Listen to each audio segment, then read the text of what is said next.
జ్ఞానజ్యోతి తెలుగు ఛానల్కి మీకు స్వాగతం.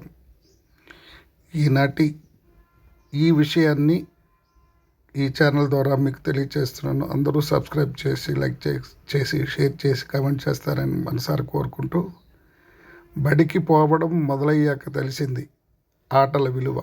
కాలేజీలో చేరిన తర్వాత తెలిసింది స్కూల్ విలువ. ఉద్యోగానికి వెళ్ళిన తర్వాత తెలిసింది చదువు విలువ. పదవీ విరమణ చేశాక తెలిసింది ఉద్యోగం విలువ. మరణానికి దగ్గరవుతున్నప్పుడు తెలిసింది జీవితం విలువ. ఏదైనా మన చేతిలో ఉన్నప్పుడు తెలియదు దాని అసలు విలువ. రావు నంబూరు. ఈ విషయాన్ని మీరు ఒక సందేశాత్మకమైనటువంటిది కనుక మీకు అందరికీ తెలియజేయడానికి కోసం చేసింది. జై శ్రీరామ్.